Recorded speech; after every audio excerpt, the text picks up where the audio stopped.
से हम लोग शुरू करेंगे प्रश्न संग्रह 3.3।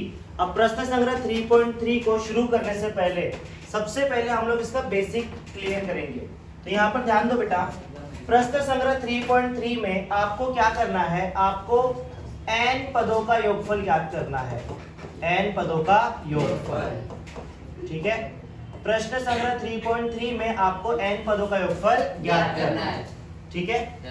तो n पदों का योगफल ज्ञात करने के लिए दो फॉर्मूला है, जिसमें से पहला फॉर्मूला है Sn बराबर n/2 गुणे 2a plus n-1 into D, ये पहला फॉर्मूला है। और दूसरा फॉर्मूला हमारे पास है Sn बराबर n/2 गुणे t1 प्लस tn, ये दूसरा फॉर्मूला हमारे पास है, ठीक है। तो यहाँ पर जो हमने ये Sn लिखा है, इस Sn का मतलब क्या होता है? तो बेटा यहाँ पर ध्यान देना, Sn का मतलब होता है इंग्लिश में sum of nth term, sum of nth term. और अगर हम इसको हिंदी में कन्वर्ट करेंगे तो ये हो जाएगा n पदों का योगफल, n पदों का योगफल। इतना समझा? तो Sn का मतलब होता है n पदों का योगफल, ठीक है। अब यहाँ पर आपको क्या करना है, जो भी अंकगणितीय श्रृंखला आपको दी जाएगी उसमें आपको क्या करना है, n पदों का योगफल ज्ञात करना है। आपको अंकगणितीय श्रृंखला दी जाएगी और आपको बोला जाएगा 50 पदों का योगफल ज्ञात करो, 100 पदों का योगफल ज्ञात करो, 200 पदों का योगफल ज्ञात करो, ठीक है। तो वहां पर आपको Sn का फॉर्मूला यूज करना है। अब इसको हम लोग प्रैक्टिकली समझते हैं, तो जरा ध्यान से देखिए बेटा। जैसे मेरे पास एक अंकगणितीय श्रृंखला है, उदाहरण के लिए 2, 4, 6, 8 और 10, ये मेरे पास एक अंकगणितीय श्रृंखला है, ठीक है। अब यहाँ पर कितने पद है बेटा, ध्यान से देखो, यहाँ पर कितने पद है बेटा, t1, t2, t3, t4 और क्या बेटा t5, 5 पद है। अगर मैं आपसे कहूं कि इन 5 पदों का योगफल ज्ञात करो, तो आप क्या करोगे, सबको प्लस करोगे। क्या करोगे बेटा, प्लस करोगे। 2 और 4 6, 6 और 6 12, 12 और 8 20, 20 और 10 कितना होगा 30। इन सभी पदों का अगर हम लोग योगफल ज्ञात करेंगे तो कितना आएगा बेटा, यहाँ पर 30 आएगा। कितना आएगा बेटा, 30। इन सभी पदों का योगफल कितना है, 30। अब यही योगफल हम लोग इन फॉर्मूलों के हिसाब से निकालेंगे। हमने यहाँ पर सबसे पहला फॉर्मूला क्या सीखा बेटा, पहला फॉर्मूला हमने सीखा यहाँ पर Sn बराबर n/2 गुणे 2a plus n-1 into D, ये पहला फॉर्मूला हमारे पास है, बराबर। अब ये फॉर्मूला यूज कब करोगे, जब आपको a और d का मान दिया रहेगा, जब आपको a और d का मान दिया रहेगा। अब यहाँ पर ध्यान से देखो बेटा, यहाँ पर a का मान कितना है, 2, a का मान कितना है 2, a का मान 2 है। अच्छा, d का मान कितना है 2, 4 में से 2 को माइनस करेंगे तो कितना आएगा, 2 आएगा। a का मान भी 2 है और d का मान भी कितना बेटा, 2। अच्छा, कितने पदों का योगफल ज्ञात करना है, 5 पदों का। कितने पदों का, 1 2 3 4 5। इन 5 पदों का योगफल हमें क्या करना है बेटा, ज्ञात करना है। तो यहाँ पर हमें S5 ज्ञात करना है। S5 का मतलब होता है 5 पदों का योगफल। तो यहाँ पर n का मान कितना हो जाएगा बेटा, 5।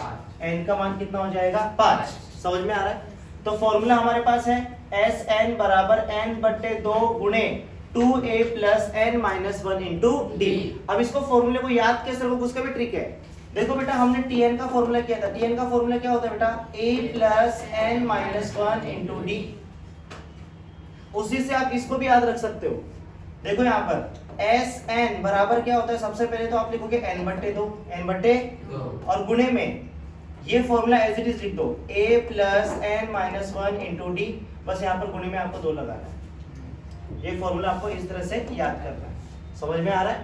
चलो अब इसको सॉल्व करते हैं आगे देखो बेटा, s कितने पदों का योगफल ज्ञात कर रहा है बेटा, 5 पदों का योगफल। तो S5 हो जाएगा बराबर n का मान कितना है 5, तो 5/2 गुणे 2a, 2 इंटू a का मान कितना है बेटा 2, plus n minus 1, 5 minus 1 into D का मान कितना है 2। उसके बाद 2 से कट हो रहा है क्या? नहीं। तो 5/2 वैसे ही वैसे लिखोगे, 2 दूनी 4 प्लस 5 में से एक गया 4 दूनी 8 हो जाएगा। तो यहाँ पर 5/2 गुणे 8 और 4 कितना होता है 12। अब इसके बाद यहाँ पर लिखेंगे 5/2 गुणे यहाँ पर कितना है बेटा 12। 2 से कट हो रहा है, 2 एकम 2, 2 6, तो यहाँ पर 5 गुणे 6, 6 बच्चे 30, ये हो जाएगा S5। कितना समझा? तो यहाँ पर देखो 5 पदों का जो योगफल है वो कितना बेटा 30, और हमने जब प्लस किया था तो भी कितना आया था बेटा 30 आया था। समझा? ये फॉर्मूला अप्लाई कैसे करना है, समझा? चलो अब दूसरा फॉर्मूला अप्लाई करके देखते हैं बेटा। दूसरा फॉर्मूला हमारे पास क्या है? SN बराबर n/2 T1 plus Tn, T1 plus Tn। तो यहाँ पर देखो ये फॉर्मूला कब यूज करोगे? जब आपके पास प्रथम पद होगा, जब आपके पास प्रथम पद तथा क्या होगा बेटा अंतिम पद। क्या होगा बेटा? अंतिम पद, मतलब nवां पद होगा, तब आपको ये फॉर्मूला यूज करना है। ठीक है, अब इसके हिसाब से सॉल्व करके देखते हैं बेटा।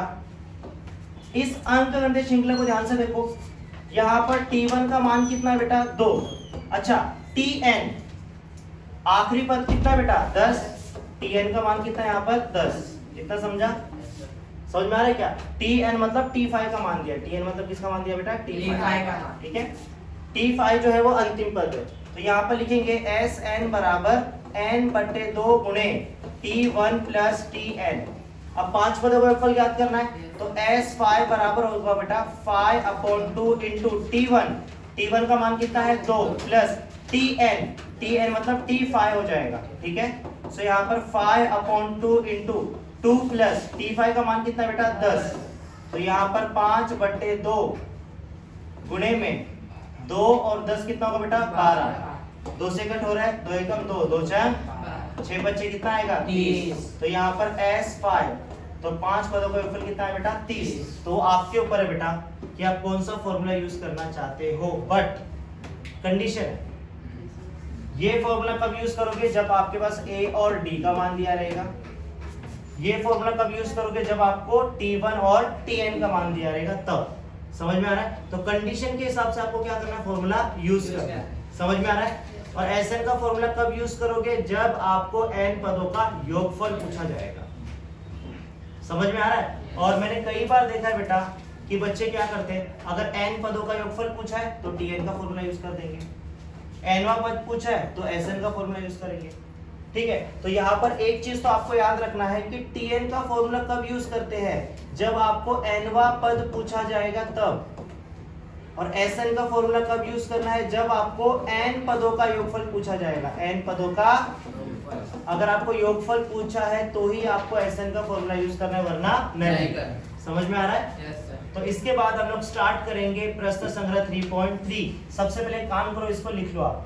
तो चलिए अभी हम लोग स्टार्ट करते हैं प्रश्न संग्रह 3.3। अब प्रश्न संग्रह 3.3 में पहला सवाल आपको क्या दिया है? किसी अंकगणितीय श्रृंखला का प्रथम पद 6 तथा सामान्य अंतर 3 हो तो S27 ज्ञात करो। S27 का मतलब होगा 27 पदों का योगफल ज्ञात करो। अब यहाँ पर देखो, प्रथम पद A का मान कितना दिया है 6, सामान्य अंतर D का मान कितना दिया है 3, और S27 मतलब 27 पदों का योगफल हमें क्या करना है बेटा? ज्ञात करना है। ठीक है, यहाँ पर हमारे पास A का मान है और D का मान है, तो हम लोग यहाँ पर कौन सा फॉर्मूला यूज करेंगे? पहला वाला फॉर्मूला यूज करेंगे। Sn बराबर n/2 गुणे 2a plus n minus 1 into D। तो यहाँ पर देखो वही लिखा है, Sn बराबर n/2 गुणे 2a, यहाँ पर क्या आएगा बेटा 2a, यहाँ पर 2a आएगा। समझ में आ रहा है? 2a plus n minus 1 into D। फिर उसके बाद S, n का मान कितना होगा 27, 27/2 गुणे 2a। देखो बेटा 2 इंटू a, 2 इंटू a का मान कितना बेटा 6, 6 दूनी कितना होगा 12, इसलिए डायरेक्ट यहाँ पर 12 लिखा हुआ है। ठीक है, n माइनस 1, 27 माइनस 1 लिखा हुआ है, इंटू D, D का मान कितना है बेटा 3, तो यहाँ पर 3 लिखना है। समझा? फिर उसके बाद 12 इधर सॉल्व करता हूँ।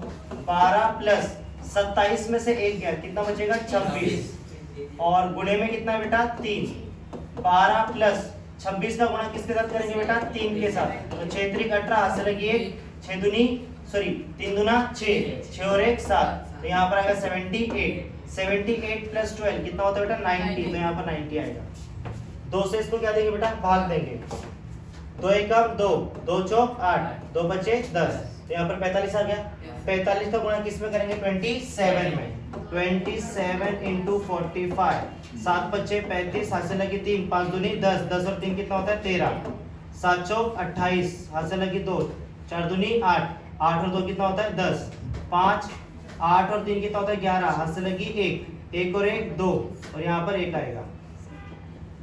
समझ में आ रहा है नहीं समझा? समझा सर।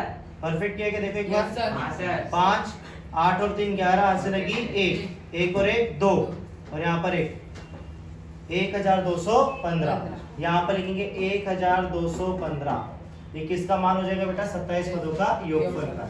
क्लियर है? अब हम करेंगे क्वेश्चन नंबर 2। अब क्वेश्चन नंबर 2 हमें क्या दिया जाए, ध्यान से देखिए। क्वेश्चन नंबर 2 हमें दिया है प्रथम 123 सम प्राकृत संख्याओं का योगफल ज्ञात कीजिए। अब सम प्राकृत संख्याएं क्या होती है, जो सम संख्याएं होती है उन्हीं को हम सम प्राकृत संख्याएं कहते हैं, जैसे 2 4 6 8 10। तो यहाँ पर लिखेंगे क्वेश्चन नंबर 2 और इसको हल करेंगे। समझ में आ रहा है? अब यहाँ पर लिखेंगे सम प्राकृत संख्याएं क्या हो जाएगा बेटा 2 4 6 8 10, इस तरह से जाएगा। समझ में आ रहा है? फिर यहाँ पर लिखेंगे यह अनुक्रमानिका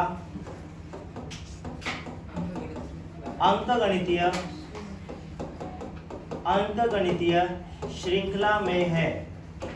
श्रृंखला में है। देखो बेटा 2 4 6 8 10 सब में सामान्य अंतर कितना है बेटा 2 का है, तो यह अंकगणित श्रृंखला में है। तो इसीलिए प्रथम पद a बराबर कितना होगा 2, तथा सामान्य अंतर d बराबर हो जाएगा 4 - 2 बराबर 2। ठीक है, यहाँ पर हमें क्या करना है 123 सम प्राकृत संख्याओं का योगफल क्या करना है बेटा ज्ञात करना है। इसका मतलब ये है कि S123 हमें ज्ञात करना है और n का मान कितना होगा 123।